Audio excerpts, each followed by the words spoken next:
पुण्यार्जक हैं विद्या अरह गुरु भक्त परिवार श्रीमती सुंदर देवी, संजय, सुनीता, मनीष, प्रियंका, रोशन, नेहा, शुभम, शिल्पा, रूहानी, ईशानी, शिवांगी, ऋषिका, रुद्रांश, चांदुवार परिवार, गांधीधाम, कच्छ, गुजरात। श्री सुधीर कुमार जैन, सुनीला जैन, पुत्र पुत्रवधू गौरव अंजू जैन, पोता पोती आरव जैन, पिच्छी जैन, पुत्री दामाद प्रियंका अनुराग जैन, पुत्री दामाद गरिमा जैन, अमित जैन, खतौली, उत्तर प्रदेश। श्री नेमी चंद जी, मिलन कुमार जी, शर्मिला, अनूप, दिशा, साध्विक, निशा, अमेरिका, समस्त काला परिवार, डोर नकल, तेलंगाना। महावीर जी, रूपा, प्रथम, समस्त पांड्या परिवार, वारंगल। कलश, प्रीति, समस्त पाटनी परिवार, ब्रह्मपुरी, बड़जात्या परिवार, राजस्थान। सकल दिगंबर जैन समाज, बड़गांव, सुरखंड, केकड़ी, राजस्थान। बोलिए पंच परमेष्टि भगवान की, भगवान महावीर स्वामी की, अहिंसा परमो धर्म की। परम पूज्य आचार्य गुरुवर श्री विद्यासागर जी महाराज की, परम पूज्य आचार्य श्री समय सागर जी महाराज की, परम पूज्य सुंदर सागर जी महाराज की। जो कोई भी इस दुनिया में उठा है, यानी इस दुनिया में जिन्होंने ऊंचाइयों को पाया है, वह गिर कर के ही उठा है। जब एक छोटा सा बच्चा चलता है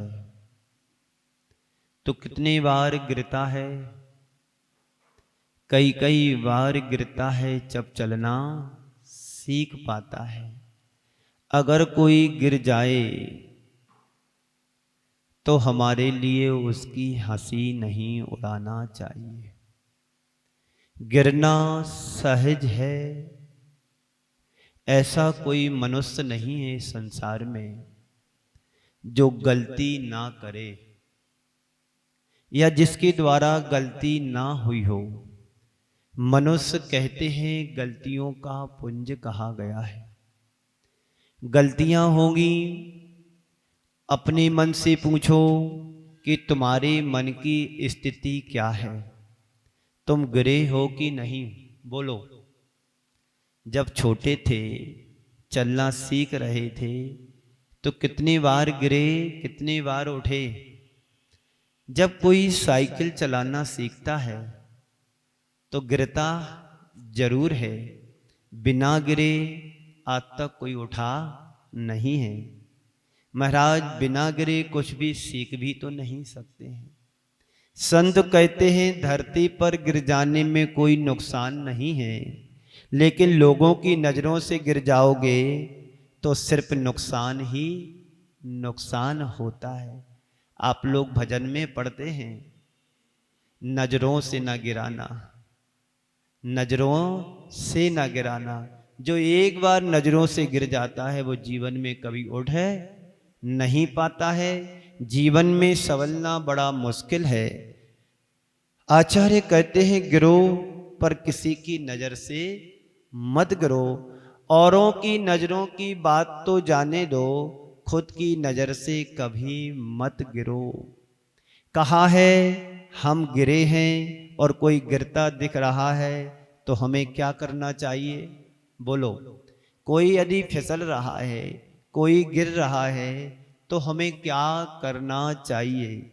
हमारी पहली कोशिश होना चाहिए कि हम गिरे ही नहीं, संभल संभल करके चलें। यदि संभल संभल करके चलते समय गिर जाएं तो गिर जाने के बाद खड़े होने का संकल्प लें।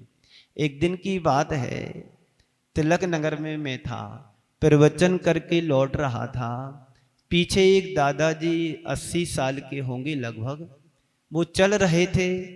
मैंने ध्यान नहीं दिया कि कोई पीछे आ रहा है, और वास्तव में पीछे आगे चलने वाले को पीछे वाले का कुछ आभास ही नहीं होता है कि कोई चल रहा है।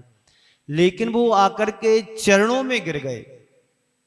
थोड़ी वहां की भूमि अनबैलेंस थी, मतलब उबड़ खाबड़ थी, उन्हें उपटा लगा, गिर गए। और गिरे कहाँ?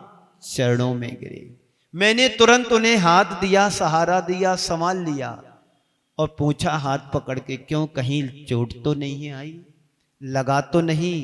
पर मामूली सी घुटनों में थोड़ा जैसे छिल जाता है ना, ऐसा हो गया। और फिर बोलते हैं महाराज श्री जो यहाँ पर विधान हो रहा है उसकी द्रव्य हमारे परिवार की तरफ से।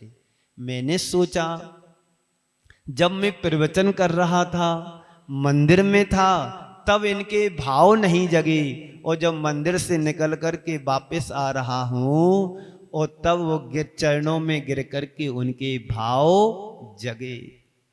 संत कहते हैं गिरो, पर पहली कोशिश हमारी यही होना चाहिए कि जीवन में कभी गिरे ही नहीं, और गिर भी जाओ तो उठ करके संकल्प लो कि अब जीवन में कभी गिरना नहीं है। गिर जाने के बाद खड़े होने का संकल्प लो कि अब मुझे अपना एम्पायर खड़ा करना है।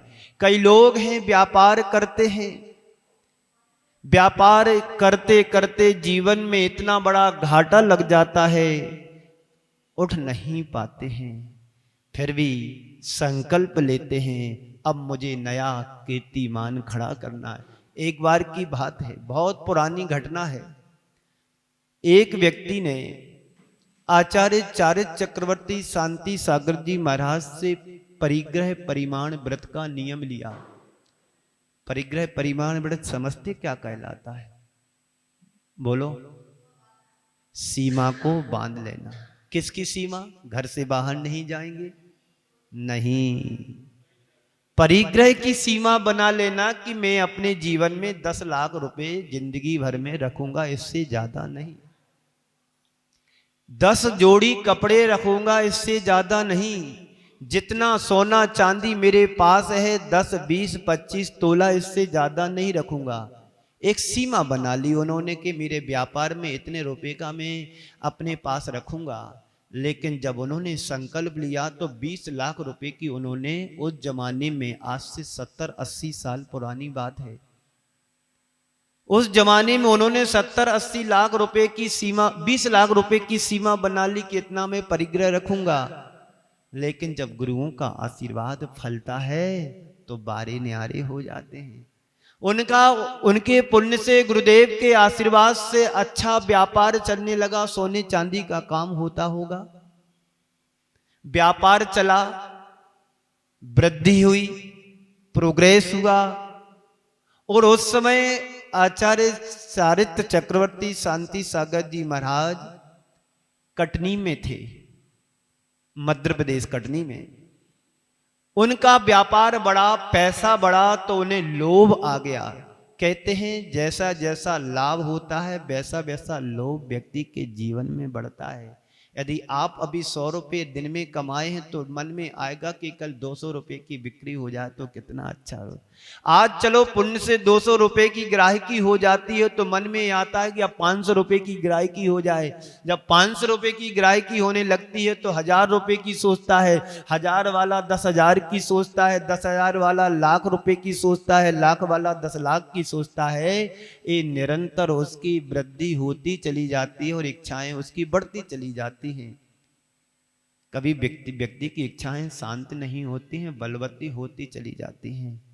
तो उस व्यक्ति का लोभ बढ़ा, व्यापार बढ़ा तो ठीक है, पर लोभ बढ़ा और उसने परिग्रह परिमाण व्रत का नियम लिया था कि 20 लाख रुपए से मैं ज्यादा अपने पास नहीं रखूंगा। लेकिन पुण्य बढ़ा, व्यापार बढ़ा, सब कुछ बढ़ा, आर्थिक स्थिति भी बढ़ गई।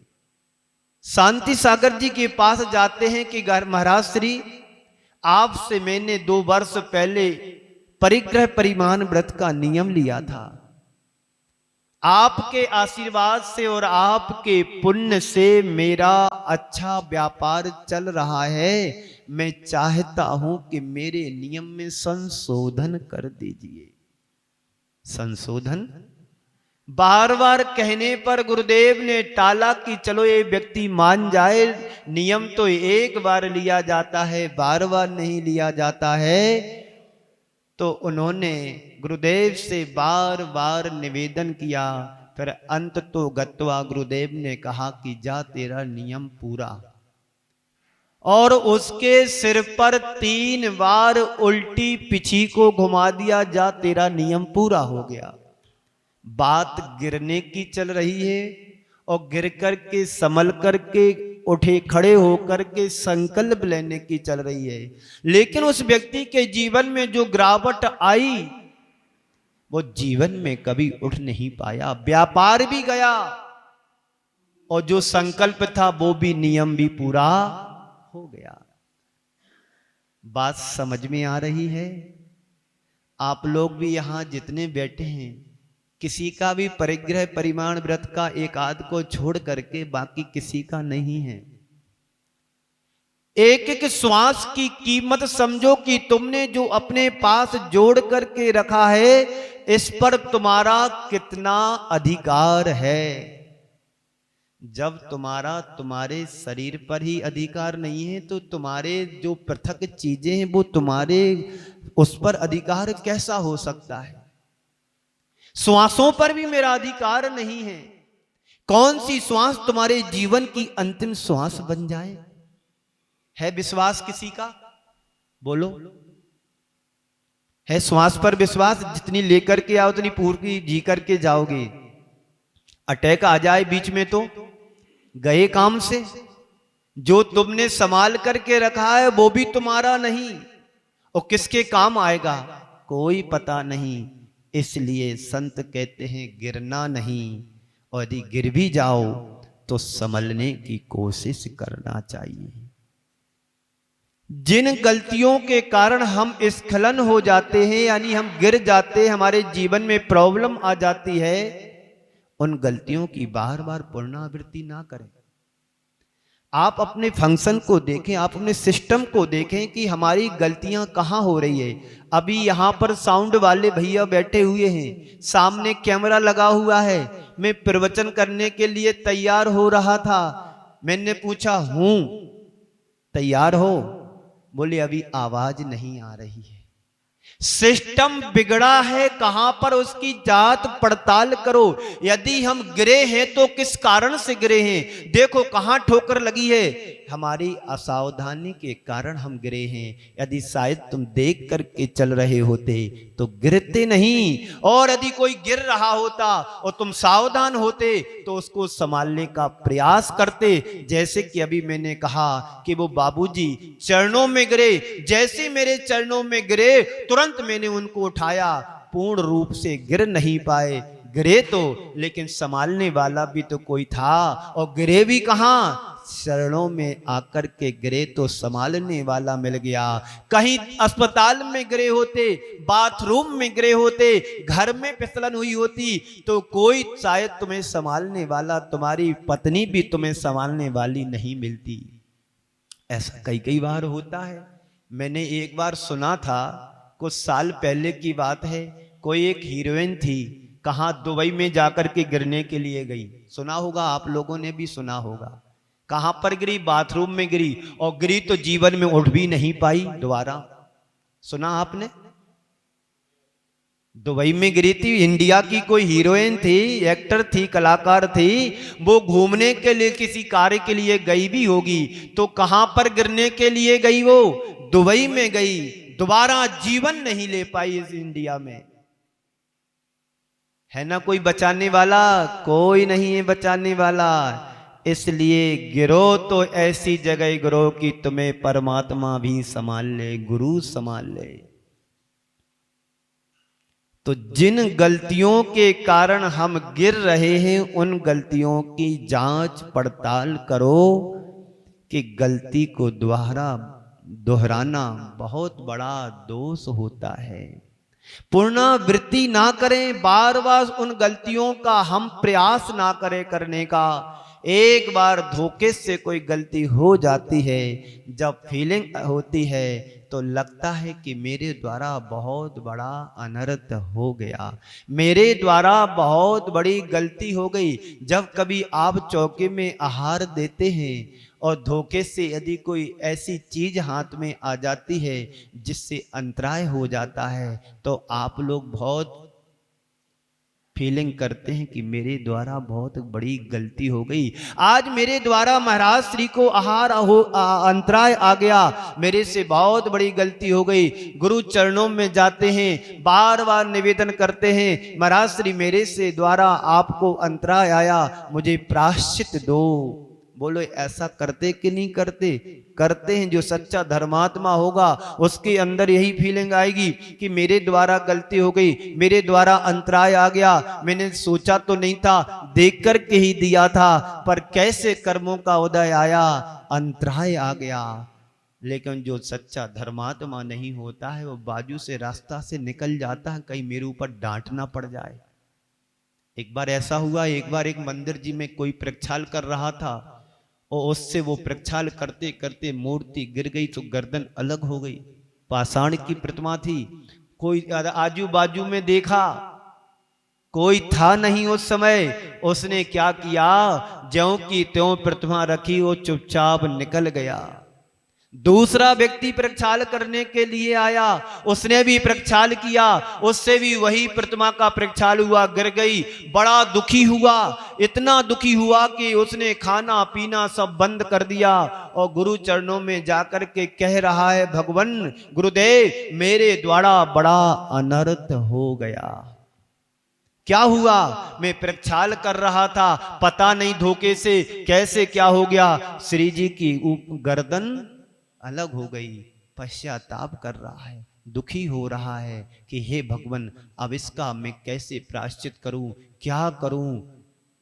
और जिसके द्वारा यथार्थ में हुआ उसको कोई फर्क नहीं पड़ा, क्योंकि वो सच्चा धर्मात्मा सम्यक दृष्टि जीव नहीं है। गलती पर गलती कर रहा है, कोई फर्क नहीं पड़ रहा है।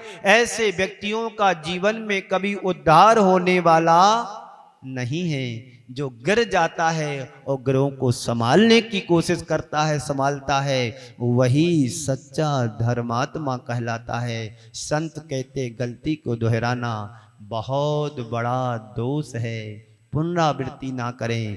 अगर कोई गलती हो भी जाए तो उसे पुनः बार बार ना करें। गिरे तो उठ कर के संभलने का प्रयास करो। आपके घर में छोटे छोटे बच्चे होते हैं, वो गिरते हैं तो उसकी दादी या उसकी माँ देख लेती है तो क्या कहती है, अरे ये तो राजा बेटा गिरा है, ये तो घोड़ा कूदा है, मेरा बेटा तो राजा बेटा है, वो तो गिरता ही नहीं है, ये तो कोई और गिरा है। उसको प्रोत्साहन देते हैं, संभल जाता है, संभाल लेते हैं। रोता रोता बच्चा भी हंसने लगता है। जब कभी तुम्हारे जीवन में ऐसा अवसर आए, कोई गिर रहा हो तो तुरंत जाकर के उसे संभाल लो, संबोधन दे दो। संभालोगे, संबोधन दोगे, सामने वाला व्यक्ति संभल जाता है और अपने आप को भी संभाल लेता है। जब किसी के घर में गमी हो जाती है, आप लोग जाते हो, समझाते हैं, ये संसार है, आना जाना लगा हुआ है, ये किसी के हाथ की बस नहीं है। ना जन्म लेना किसी के हाथ में है, ना मरण होना किसी के हाथ में है। चलो कोई बात नहीं,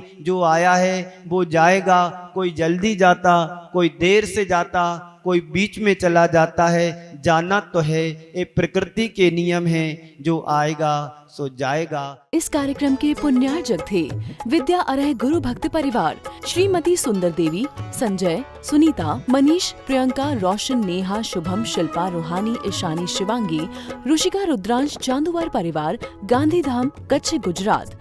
श्री सुधीर कुमार जैन, सुनीला जैन, पुत्र पुत्रवधू गौरव अंजू जैन, पोता पोती आरव जैन, पिच्छी जैन, पुत्री दामाद प्रियंका अनुराग जैन, पुत्री दामाद गरिमा जैन, अमित जैन, खतौली, उत्तर प्रदेश। श्री नेमी चंद जी, मिलन कुमार जी, शर्मिला, अनूप, दिशा, साध्विक, निशा, अमेरिका, समस्त काला परिवार, डोर नकल, तेलंगाना। महावीर जी, रूपा, प्रथम, समस्त पांड्या परिवार, वारंगल। कलश, प्रीति, समस्त पाटनी परिवार, ब्रह्मपुरी बड़जात्या परिवार, राजस्थान। सकल दिगंबर जैन समाज, बड़गांव, सुरखंड, केकड़ी, राजस्थान।